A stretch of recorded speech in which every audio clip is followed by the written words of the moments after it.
सवाल है कि क्या इस देश में सच में हिंदू होना एक गुनाह है? क्या कोई भी व्यक्ति उठेगा, आपके धर्म का मजाक बनाएगा और चलता बनेगा और आप उससे कोई सवाल नहीं पूछ सकते? क्या किसी और धर्म के बारे में कोई व्यक्ति ऐसा कुछ बोलेगा तो वो बच पाएगा? शायद कभी नहीं बच पाएगा। जी हाँ दोस्तों, मैं हूं इंद्रजीत सम्याल और आप देख रहे हैं मेरा YouTube channel talks with Inderjeet Samyal. साथियों, आज जिस मुद्दे को लेकर मैं आपसे बात करूंगा, ये मुद्दा है जो एक निर्दलीय कांग्रेस द्वारा समर्थित सांसद हैं पप्पू यादव, राजीव रंजन उर्फ पप्पू यादव। पिछले दिनों उन्होंने जो पार्लियामेंट के मकर द्वार में जो एक ड्रामा किया, वो ड्रामा सच में देख के मन के भीतर उस ड्रामे ने हम सबको हिला के रख दिया। कैसे एक व्यक्ति, और वो व्यक्ति जिसका एक आपराधिक रिकॉर्ड है, वो व्यक्ति जिसने अपने हल्फनामे में खुद यह कबूला है कि लगभग 41 जो क्रिमिनल केसेस हैं उसके ऊपर अभी पेंडिंग है।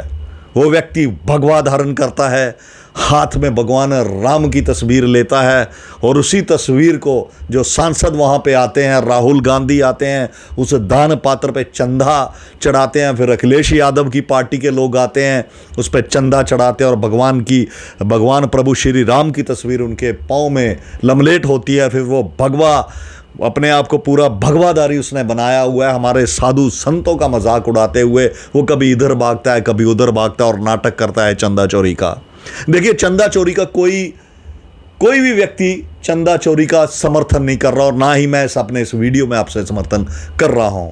जिन्होंने चंदा चोरी किया है उन्हें कानून के हिसाब से सजा मिलनी चाहिए, कड़ी से कड़ी सजा मिलनी चाहिए, क्योंकि लोगों की ये जो पूंजी होती है, जो उन्होंने आस्था स्वरूप अपने इष्ट को समर्पित की होती है, यदि उससे कोई खिलवाड़ करे तो उसे बख्शा नहीं जाएगा। और निस्संदेह इस दिशा की ओर कदम भी बढ़ाए गए हैं। जो ट्रस्ट के चेयरमैन थे चंपत राय, उन्होंने इस्तीफा दिया है और नीचे भी जो भी लोग थे उन पे जो कार्रवाई है वो कानून सम्मत कार्रवाई की जा रही है। हम उस चीज़ का कभी समर्थन नहीं करते, लेकिन क्या महज किसी की धार्मिक भावनाओं को भड़काना, वो साधु संत, वो हमारा वो समाज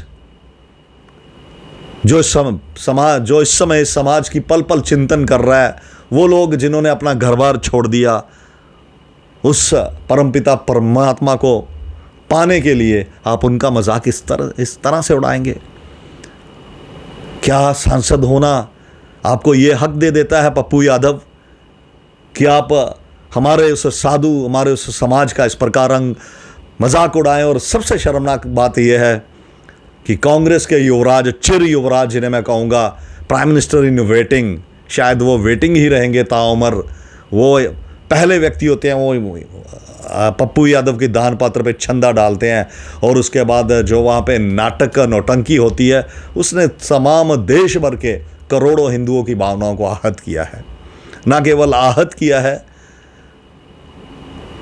अब जो साधु संत समाज, देश के जो कोने कोने से लोग, जिन्हें पूरे विश्व में वो लोग जिनकी प्रभु राम में आस्था है, उन्होंने इस बात का कड़ा प्रतिरोध किया है।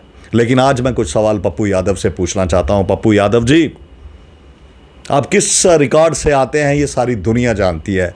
1985 में communist party of India, Marxist के जो एमएलए थे अजीत सरकार, आपने आप पर उनकी हत्या के आरोप हैं। उसी हत्या को लेके आपको उम्र कैद की सजा सुनाई थी 2006 में पटना कोर्ट ने, लेकिन फिर आप हाई कोर्ट में साक्ष्यों के अभाव में आपको बरी किया जाता है, लेकिन सुप्रीम कोर्ट में आज भी वो केस चल रहा है। आपके ऊपर हत्या, रंगदारी, जबरन वसूली, तमाम प्रकार के आरोप हैं और आपने खुद कबूला है कि 41 जो ऐसे क्रिमिनल केसेस हैं अभी आपके ऊपर चल रहे हैं। और आप भगवा कपड़ा पहनेंगे? कभी अपने भीतर भी झांकिएगा, कभी देखिएगा कि भगवा कपड़ा क्या होता है और इसकी क्या मर्यादा होती है। अरे चंदा चोरी तो सभी धर्मों में होते हैं। कभी भी जो भी कई बड़ी बड़ी संस्थाएं हैं, किसी भी धर्म की हो, वहां भी कई बार ऐसी घटनाएं सामने आ जाती हैं। क्या आप में हिम्मत है? क्या आपके अंदर वो गुर्दा, वो कलेजा है? क्या आप उनके धर्म के बारे में ऐसा मजाक करेंगे? लेकिन हिंदू टारगेट होने के लिए हिंदुओं को ही चुना जाता है, क्योंकि सहनशील है, बोलेगा नहीं, उसकी आस्था से मजाक किया जाए। ये पिछली ही कांग्रेस की सरकार थी जिसने तो भगवान प्रभु श्री राम के अस्तित्व को ही मानने से इनकार कर दिया था। और आप मजाक उड़ाएंगे और सोचेंगे कि पूरा देश आपको सलामी देगा, वाह वाह करेगा, पप्पू यादव जी वाह वाह। इसका आपको कड़ा जवाब दिया जाएगा।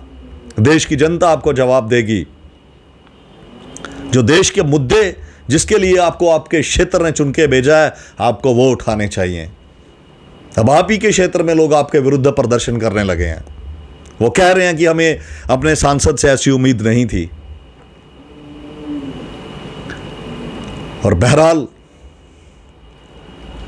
जिस प्रकार का आपराधिक रिकॉर्ड आपका है, वो सारी दुनिया के आगे जग जाहिर है।